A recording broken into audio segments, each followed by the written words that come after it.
is up, guys? Welcome back to the YouTube channel, and today we are going to be fixing the old S10.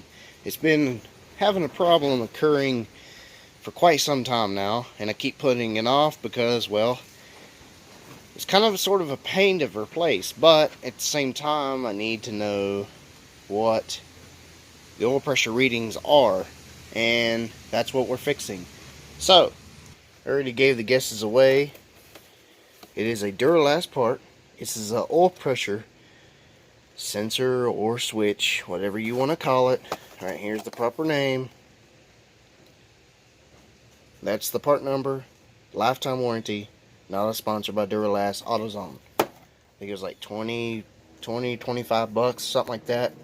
Now this is only for ones that has 82 to 85 or 82 to 86 depending on what you have. 2.8 carbureted V6, not the TBI. The TBI is different. The TBI 2.8 does not have this guy. This is different. There might be a couple years where some of them have them, but I don't believe they did. However, we're going to be fixing this one 82 to 85. So if you look, just follow that red wire. You can actually see it right there. Same spot. I replaced this a year ago, and it was actually good to go. However, move this little splash shield, and right there she sits. One connector. Doesn't leak. However, the old one leaked, and it did not register. Or it did register, but it was all over the place.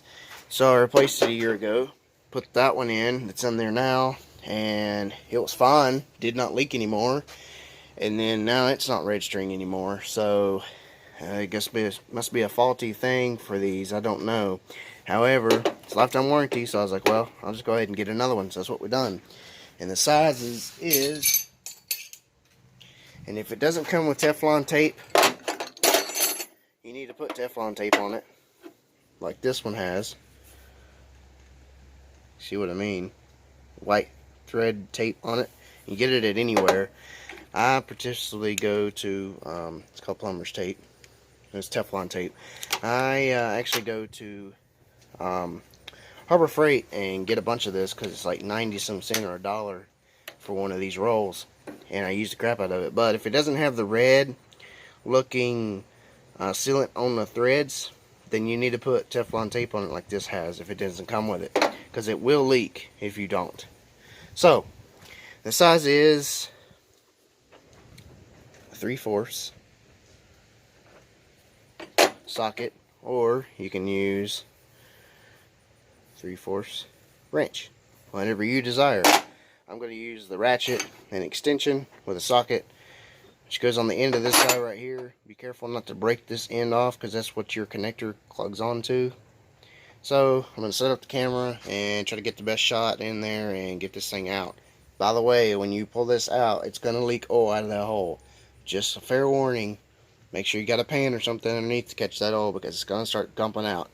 It's pretty much a really fast process. You pull it out, put this one in there in its place before you leak too much oil out. I know you can't exactly see.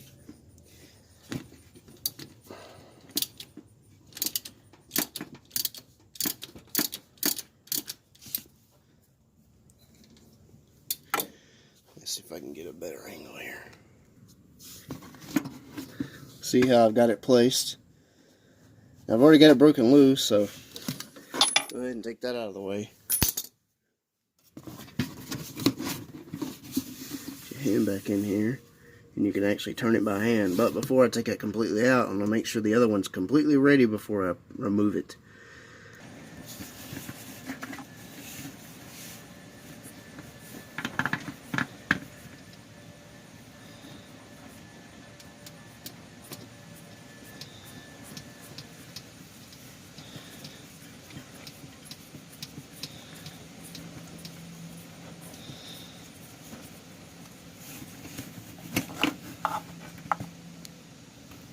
And there's the old one. You clearly see it's dumping out oil right now.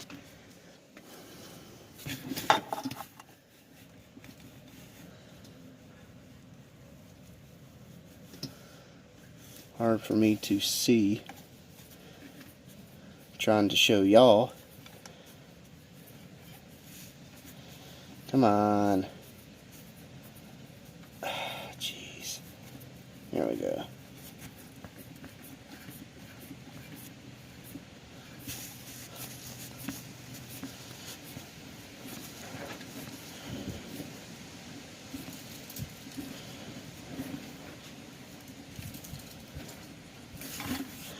You want to tighten it a little bit more with the ratchet and socket. Snug it up a little bit more. You don't want to go too tight.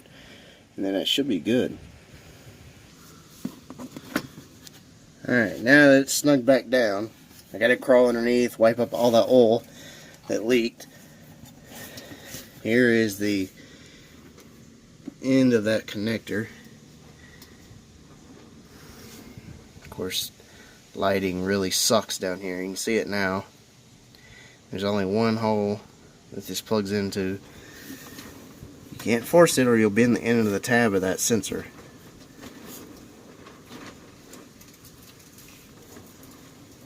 You'll feel it plug in, and it kind of like the grommet will slide on top of that sensor like it should, to keep water out. See it from above. It's kind of really difficult without great lighting. However, it's all done. So I'm going to fire up the truck, let it warm up, see if the actual oil pressure readings work now, and go from there. One other thing you can do to test the gauge is to unplug that sensor, take the connector, touch it to ground with a wire or something, touch it to ground, and it should make the oil pressure gauge max out to whatever level yours is. Mine goes from 0 to 80, so mine would go all the way to 80 if I done that. That would tell me, okay, everything from that connector to the gauge inside the truck is good. Plug it back up, it's got to be the sensor. Alright, so the hole underneath is kind of clean, so I could be able to inspect and see if it's actually going to leak when I start it up. Before you ask, this engine is kind of wore out, so it has 20W50 Castrol GTX oil with a Wix filter and Lucas oil additive, just to help it hold together. Alright, so the problems were when you fire it up, or before you fire it up, you see where the gauge is at right now. Alright, so whenever I turn on the key, it should go to 0. If it doesn't, well, there's still a problem, but haha, check that out. Just checked all the fluids, and the oil change, it ain't even that long ago. I just changed it. It's probably only got 2,000 something miles on it. So anyway, it's at 0 where it's supposed to be. You can see it has 0 to 80.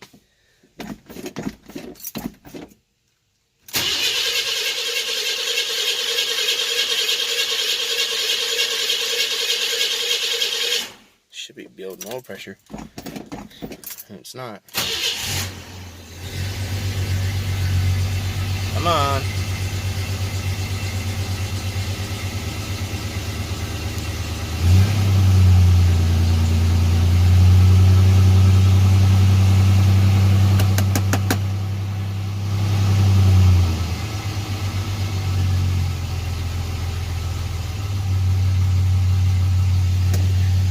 Okay, that's not right.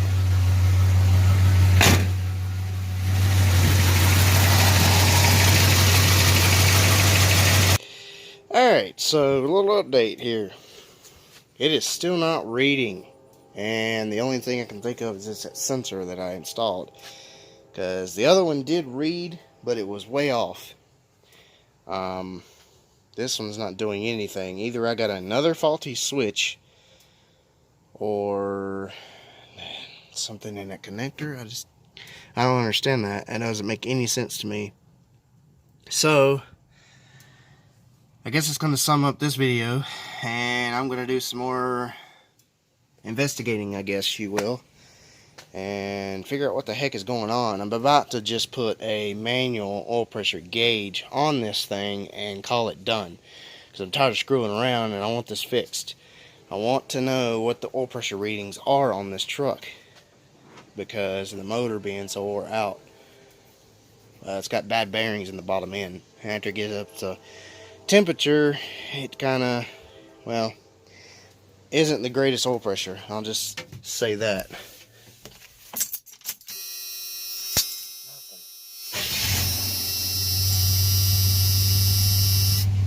You gotta be kidding me.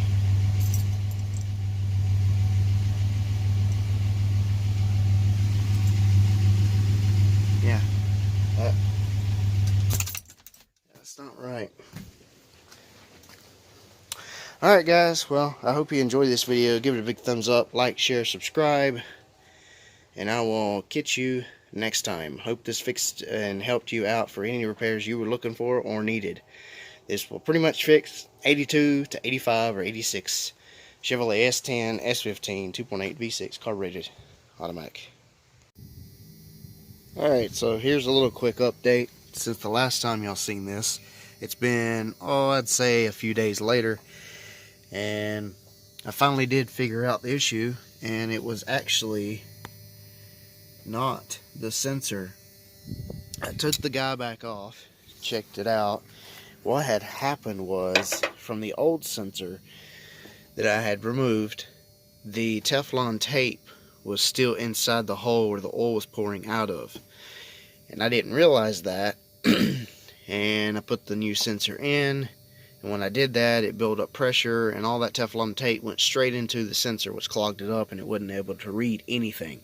So I took it out, I cleaned it, sucked all the Teflon tape back out of the sensor with a vacuum cleaner, cleaned it off, put new Teflon tape on it, made sure there was no more coming out of the block of that oil galley, or the hole, and then put it back on, plugged it back up, and now we have good oil pressure. And apparently this thing has 80 psi when it's cold.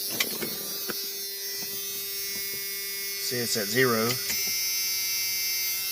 or it goes to 0 when you turn the key on like it's supposed to.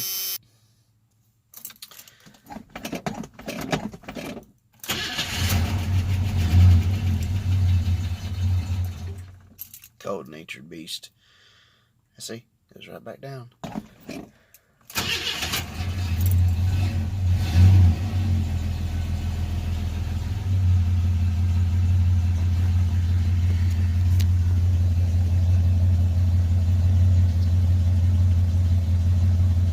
PSI at 1,000 RPM. So the truck only has 39,000 original miles on it. Maybe it's 139, but that's not what's on the motor, because this truck wasn't originally a 2.8, as anybody knows. This was originally a 2.5, but it blew ahead, so I put a 2.8 in it. It's Flowmaster 40 series exhaust, just in case you were wondering.